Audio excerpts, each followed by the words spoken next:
नमस्कार, मैं कमल चौरसिया मीडिया संदेश से। आज हमारे साथ में बैठे हैं मिस्टर गौरी शंकर सिंह, जिन्होंने अभी हाल में ही एक फ़िल्म की है जिसका नाम है ताज।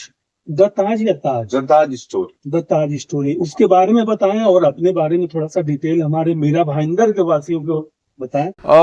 देखिए द ताज स्टोरी जो है फिल्म अभी 31 अक्टूबर को रिलीज़ हुई, जिसमें मेरा आई प्लेड कैरेक्टर का नाम है सलीम। स्टारर परेश रावल जी हैं और जाकिर हुसैन साहब हैं, अमृता कनालकर हैं, स्नेहा वाघ हैं, बरिंदर काला हैं, बहुत सारे एक्टर्स हैं इसमें। और डायरेक्टर हैं तुषार अमरीश गोयल। प्रोड्यूसर हैं हमारे मीरा और भाईंदर के ही हैं, सीए सुरेश झा, जो बहुत बड़ा मतलब इतनी अच्छी फिल्म को उन्होंने प्रमोट किया, सपोर्ट किया। और क्रिएटिव प्रोड्यूसर हैं विकास राधेश्याम। तो ये फिल्म तो मुझे मतलब अभी शॉट लास्ट ईयर इन सितंबर, हाँ इस सितंबर अक्टूबर में हमने शूट किया। हाँ। और देख लीजिए एक साल के अंदर जो 31 अक्टूबर को रिलीज़ भी हो गई। वो रिलीज़ तो पहले हो जाती, लेकिन उस सेंसर में कुछ अड़चनें आई, जिसके कारण थोड़ा सा प्रोसेस लंबा हो गया। सबसे पहले आप ये बताइए कि ये फ़िल्म द ताज आपको मिली कैसे? तो ये एक कास्टिंग डायरेक्टर थे, है मतलब जिसका नाम है विकी गुप्ता। अच्छा लड़का है, यंग बॉय अभी। VGCC करके उसकी कंपनी है। तो उसने मुझे डायरेक्टर तुषार अमरीश गोयल से मिलवाया।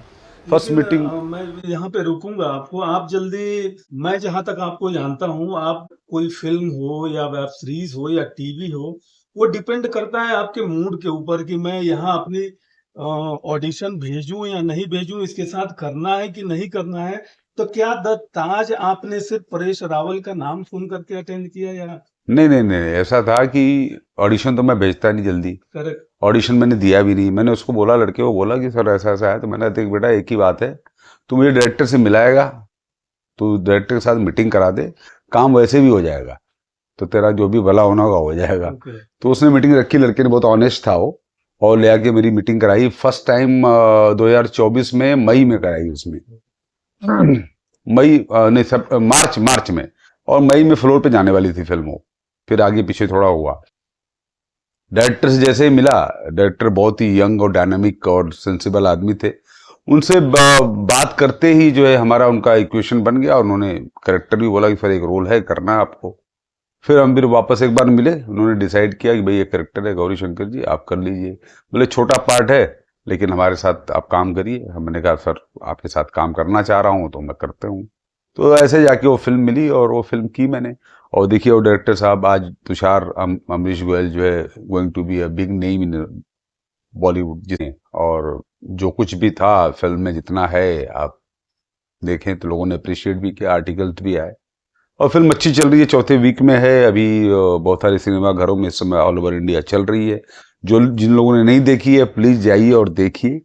एक तो लोग जानते थे कि ताज जो आगरा में है, इस फिल्म में ऐसा क्या है और आपको उसमें कुछ ऐसा क्या दिखा कि यार ये करने लायक है? नहीं नहीं, इस पर ज्यादा मैं कमेंट नहीं कर सकता, क्योंकि डायरेक्टर का फोरे है। डायरेक्टर ने रिसर्च अच्छा किया था, कहानी एक उन्होंने किसी को फिल्म में किसी को कुछ गलत दिखाया या नहीं गया है। फैक्ट्स पे बात हुई है, ओके। हिस्टोरिकल फैक्ट्स हैं, दोनों तरफ से हैं। तो जिस तरफ तो मतलब हिंदुओं की तरफ से भी हैं, मुस्लिमों की तरफ से भी हैं, बादशाह की तरफ से भी हैं। और वो PN पुरुषोत्तम जी के जो बुक है उसके ऊपर ये फिल्म है। ओके। उन्होंने तो बहुत सारी चीजें लिखी है, जिन लोगों ने पढ़ी होगी उनको पता भी होगा। और बहुत सारे बादशाह नामा का भी जिक्र है उसमें, बहुत सारे इतिहासकार जो हिस्टोरियन थे फॉरेन के थे उनका भी जिक्र है उसमें। और फैक्ट्स पे बात हुई है, ऐसा कुछ ऐसा कुछ हाँ कंट्रोवर्शियल कंट्रोवर्शियल कुछ भी नहीं है। आप अब लोग पिक्चर देख के तारीफ ही कर रहे हैं ना, क्योंकि लोगों को मालूम पड़ रहा है कि सिनेमा में ऐसा कुछ नहीं है। बहुत सारे जो लोग अगेंस्ट होते हैं, जैसे जिन्होंने फिल्म देखी भी नहीं है, वो गालियां देने लगते हैं, अरे बेकार फिल्म है, बकवास है, फ्लॉप है। अरे ठीक है भाई, हाँ। अब जैसे फिल्म हमारी बिजनेस कर रही हो तो ऑथेंटिक है। हाँ। फिर भी लोग लिख रहे हैं कि अरे 5 लाख का बिजनेस नहीं किया था। भाई क्यों लिख रहा है? ऑथेंटिसिटी तो चेक कर रहे हैं। जो सच है वो तो सामने दिखेगा ही ना। फिल्म चौथे वीक में चल रही है, आसान थोड़े है। आपका रोल क्या है इसमें? मैंने इसमें सलीम का एक करेक्टर है जो मैंने किया। अनिल जॉर्ज है, उनका छोटा भाई है।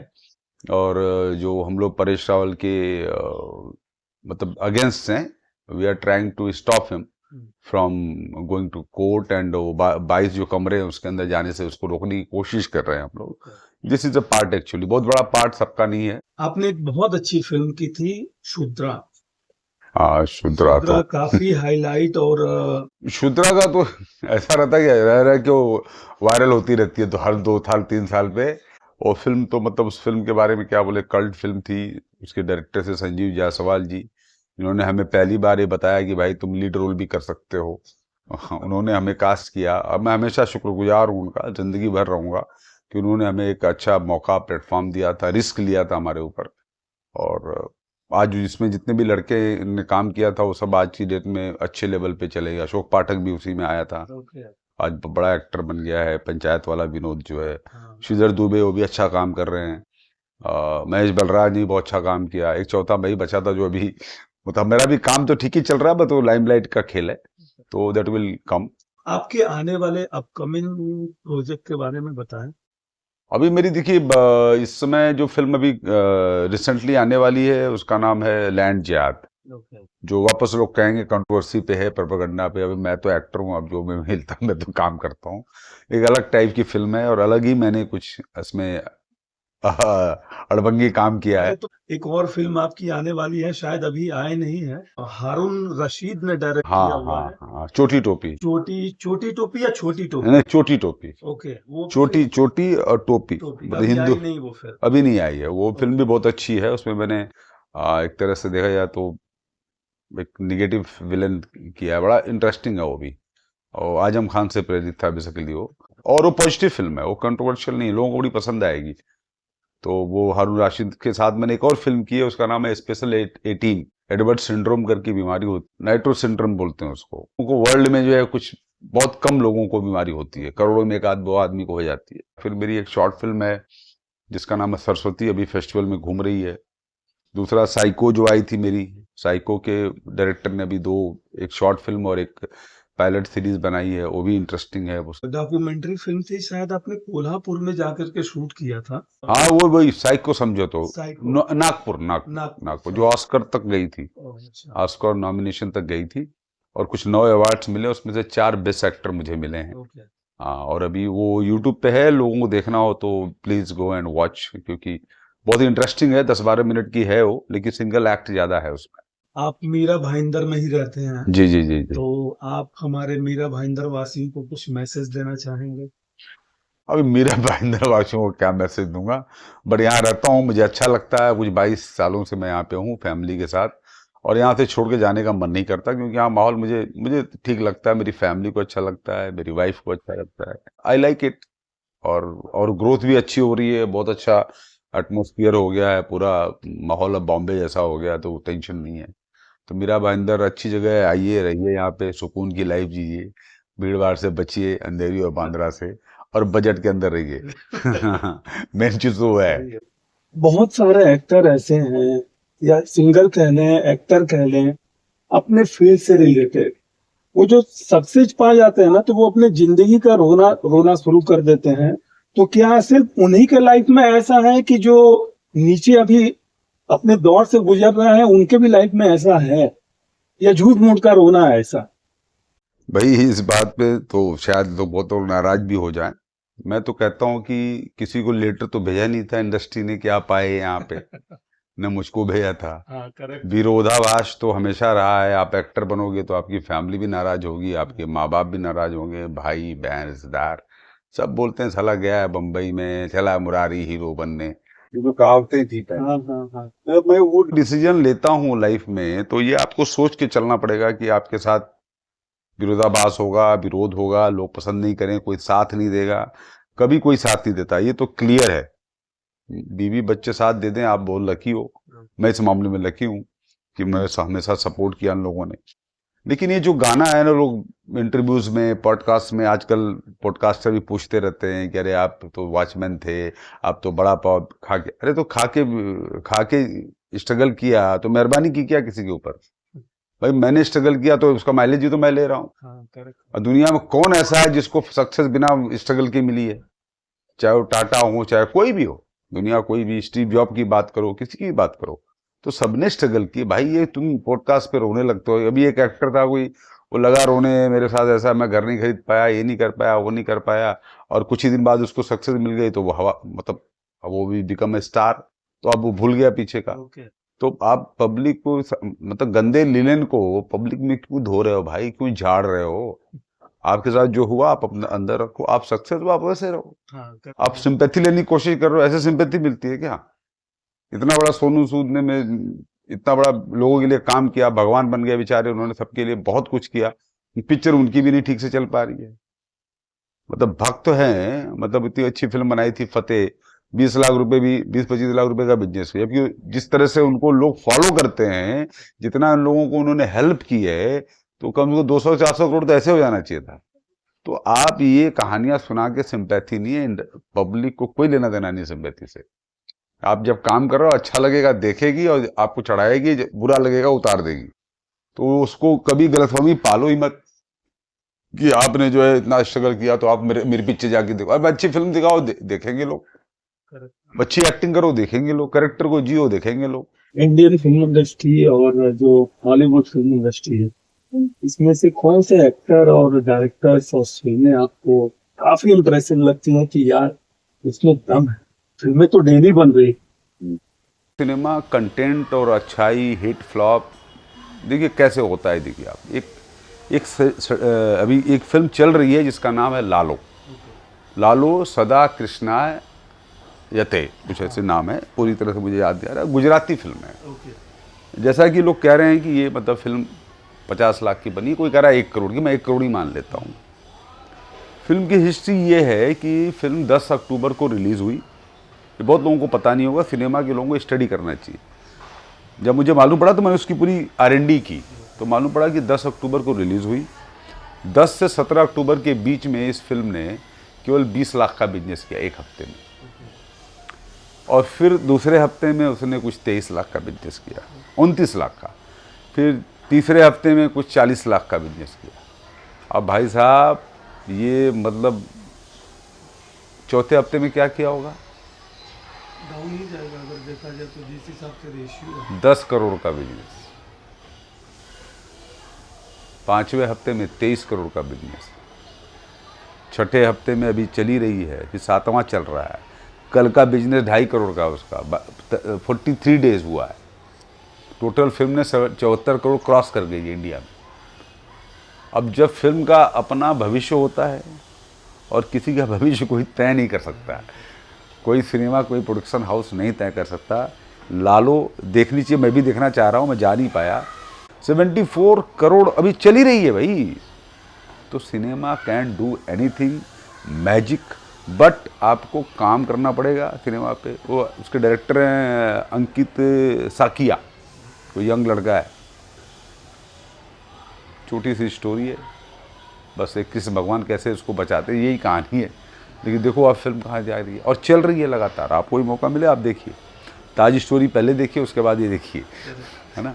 तो सिनेमा के साथ तो आप अगर लगे हैं, हम लोग लगे हुए हैं, और हम लोग बिलीव अपने ऊपर करेंगे, अपने ऊपर बिलीव करना पड़ता है। बाजू वाला नहीं बताएगा आपका बच्चा बहुत स्मार्ट है, आपको खुद ही सोचना पड़ेगा, और एनालिसिस करना जरूरी है। यू आर कैपेबल और नॉट, आप काम कर सकते हो, आपको आता है कुछ नहीं आता तो कीप रीडिंग। क्या होता है कि एक्टर हो, डायरेक्टर हो, क्रिएटिव फील्ड का जो भी लोग हैं, उनको पढ़ना तो जरूरी है, बहुत जरूरी है। पढ़ना लिखना, रीडिंग करना, अपडेट्स होना, R&D करना लोग नहीं करते हैं। रीडिंग से मुझे याद आ रहा है, दिख भी रहा है कि आपको इस मोबाइल के दौर में आपको पढ़ने का बहुत ही शौक है, और इधर भी 2-3 रखे हुए हैं। किताबों का तो पूरा भंडार है मेरे पास, आप पीछे जाएंगे तो पूरा किताबें हैं ये। और ये मैं भी पढ़ रहा हूँ एक्चुअली, मेरी ये 207 पेज खत्म हो गए हैं। ये है माइकल केन, एक बहुत लीजेंड एक्टर हैं, उनकी बायोपिक है, blowing the bloody doors of. मैं तो कहूँगा कि एक्टर्स जितने भी हैं उनको पढ़ना चाहिए। ऑलमोस्ट ये लेसन है, टीचिंग है, आपके लिए बहुत सारी चीज सीखने के लिए है। फिल्म में दिखा देता हूँ ये book, blowing the bloody doors of, Michael Caine. जिनको अगर आप लोगों को याद होगा तो जो मेजर फिल्में हैं उनकी, डार्क नाइट्स है, बैटमैन है, इन सब फिल्मों में रहे हैं वो। बहुत सारी फिल्में की उनकी, फिल्में अल्फी हैं, जुडू है, मतलब वो तो पुरानी है, आपको नहीं पता चलेगा। And he is a very brilliant actor, और अभी भी 85 की एज में है। इनकी अपनी हिस्ट्री, इसमें से एक कोट बता देता हूँ कि 60 साल में ये रिटायर हो गए थे। इन्होंने कहा अब हमारे जीवन में अब हो गया मेरा काम जो होना था। लेकिन उल्टी कहानी है कि 60 साल के बाद उन्होंने सबसे ज्यादा फिल्में की। और अभी हाँ, हम तब अमित जी को देख लीजिए आप, 85 की एज में अभी भी काम कर रहे हैं, they are busy. Amit ji भी 83 हैं, उनके पास काम की कमी नहीं है, क्योंकि डेडिकेटेड थे अपने काम के प्रति।